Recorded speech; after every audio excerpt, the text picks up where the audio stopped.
निपुट निरंकुश अबुध असंकु, बिल्कुल उद्दंड है, मूर्ख है, कोरा मूर्ख, और निडर है, असंक। कोई डर भी नहीं है इसको। हमको लगता है इसका मस्तिष्क कुछ खाली लगता है। निपट निरंकुश अबुध असंकु, बिल्कुल उद्दंड मूर्ख और निर्भय है, असंक है। इसलिए विश्वामित्र जी आप इसको हटा लीजिए यहां से, नहीं तो परिणाम गड़बड़ होने वाला है। क्या होने वाला है कि काल कवलु ही चनमाही, ये अभी काल का कवल बन जाएगा। कवल कहते हैं जो टुकड़ा मुंह में अपने डालते हैं खाने के लिए, तो ये काल का खाने वाला टुकड़ा भी बनने वाला है। काल कवल, ग्रास,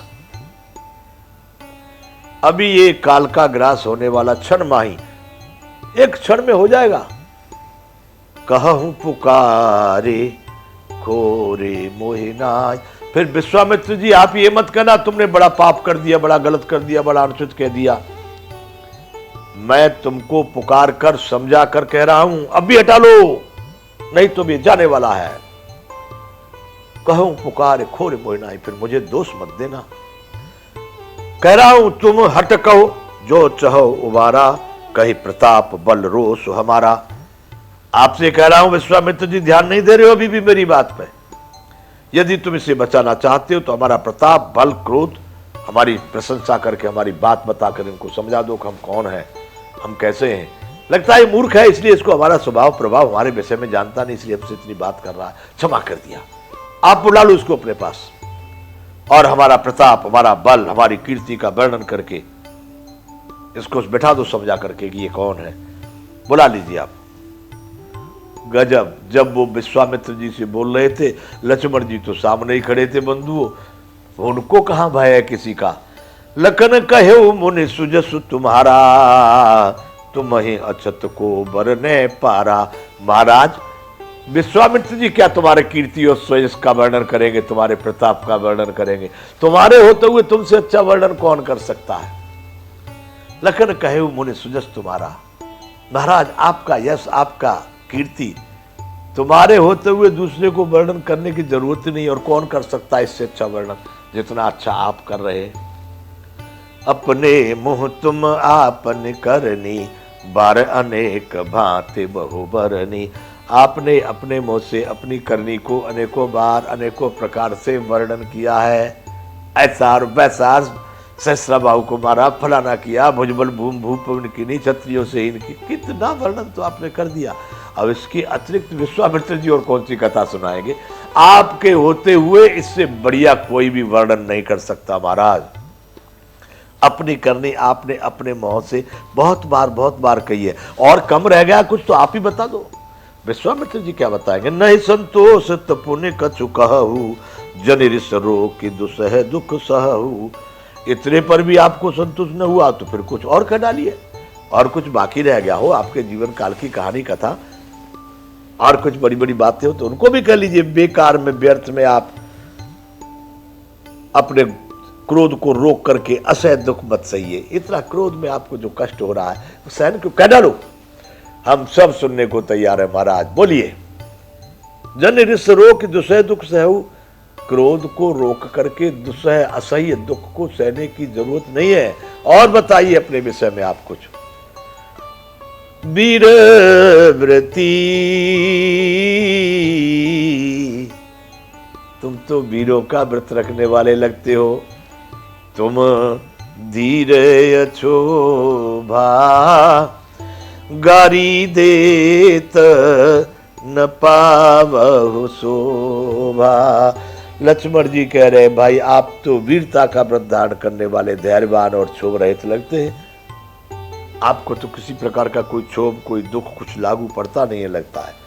परंतु हे महाराज, गाली देते शोभा नहीं पाते आप। गाली का मतलब जो दुर्वचन बोल रहे हैं आप, इससे आपकी शोभा नहीं होती है, क्योंकि वीर लोगों को ऐसे शब्द कहने में कभी भी उनका मान नहीं बढ़ता है। तो आप गाली देने में कुछ शोभा को प्राप्त नहीं हो रहे।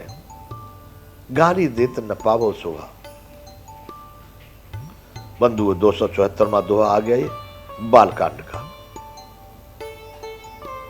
अभी लक्ष्मण जी कह रहे हैं कि सूर समर करनी करहे, कहे न जनावह आप, विद्यमान रन पाय रिपु कायर कथहे प्रताप।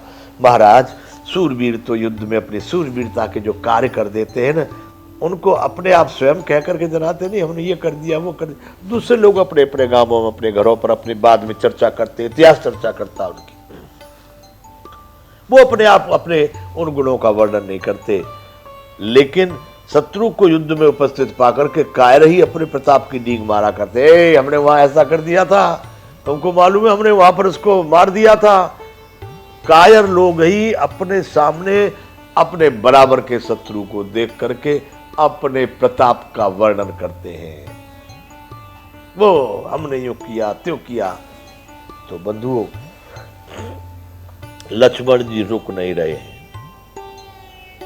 परशुराम जी एक बात बोलते तो वो 3 बात बोलते हैं। बंधु, स्थिति और गंभीर होती जा रही है।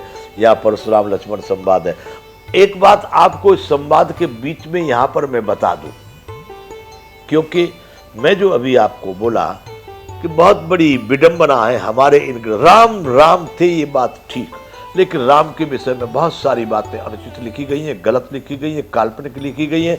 और यहाँ पर जैसे तुलसीदास जी को हम जैसे बहुत श्रेष्ठ मानते हैं, तुलसीदास जी को भी एक बड़ा उच्च कोटि का संत और विद्वान का अवतार मानते हैं, वाल्मीकि जी को भी मानते हैं। अब इस चीज को अगर देखा जाए तो जितनी रामायण है आपको किसी में कुछ, किसी में कुछ, किसी में कुछ, तो सही कौन सा गलत कौन। मैं अपने अंतःकरण के सुख के लिए दूसरों को कुछ प्रमाण देने, उनको अच्छा लगता है, किसको अच्छा लगता है धारण करें ग्रहण करें। मैं अपने सुख के लिए इसको जो मुझे कुछ पल्ले पड़ता है मैं उसकी बात कर रहा हूं। अब यहां पर जो ये परशुराम लक्ष्मण संवाद चल रहा है, ये जनकपुर में यज्ञ मंच पर जनकपुर के लोगों के सामने चल रहा है, लेकिन वाल्मीकि रामायण इस बात को नहीं कहती है। वाल्मीकि रामायण में यह वर्णन दिया है कि जब जनकपुर से महाराज दशरथ विवाह का कार्य संपन्न करके अपने घर वापस आ रहे हैं, पीछे आ रहे हैं, तो रास्ते में परशुराम जी से उनकी भेंट हुई है। और वहां पर कोई लक्ष्मण जी का इतना बड़ा संवाद हुआ है, यह बात वाल्मीकि रामायण में नहीं है। वाल्मीकि रामायण में रास्ते में जब जनक बारात लौट के आ रही है पीछे, तो परशुराम जी वहां पर आते, तो परशुराम को देख करके समझ गए दशरथ जी की धनुष तोड़ा, इसलिए ये कुछ न कुछ विखंडन करेंगे। तो दशरथ जी आकर के उनके सामने खड़े होते हैं, महाराज प्रणाम करते हैं, धनुष तोड़ने की बात है, किसने तोड़ा क्यों है। तो वहां पर राम भी आ जाते उनके पीछे। तो परशुराम ने कहा तुम हट जाओ मेरे सामने से, मुझे तुमसे बात नहीं करनी है, मुझे बात केवल राम से करनी है। तो राम जी सामने आते हैं और वहां पर उनकी बात होती है, वहां पर वो अपना सरेंडर करके चले जाते हैं। वहां पर कोई इतना बड़ा विवाद और लक्ष्मण जी की और परशुराम जी की कोई बात हुई है ऐसा वाल्मीकि रामायण में उल्लेख नहीं है। तो बंधुओं, इस विषय पर चिंतन करने जैसा यह होता है। लोग प्रश्न करते हैं, हमको भी कर सकते हैं, स्वयं को भी कर सकते हैं कि वाल्मीकि रामायण ये कहती है, ये कहती है, तो अर्थात इसमें सत्य क्या है। फिर ठीक है, अपने अंतःकरण हमको गाने में, हमको सुनने में, हमको पढ़ने में अच्छा लग रहा है, हम इस बात को मान रहे हैं, हम इस बात को कह रहे हैं, अपना अपना विषय है।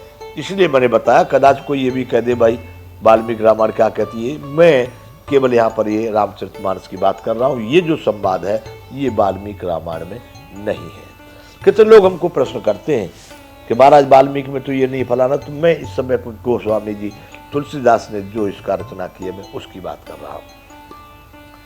तो बंधुओं, लक्ष्मण जी कहने लगे कि कायर लोग युद्ध में सामने अपने शत्रु को देख करके अपने प्रताप का वर्णन करते, बाकी बुद्धिमान लोग नहीं करते।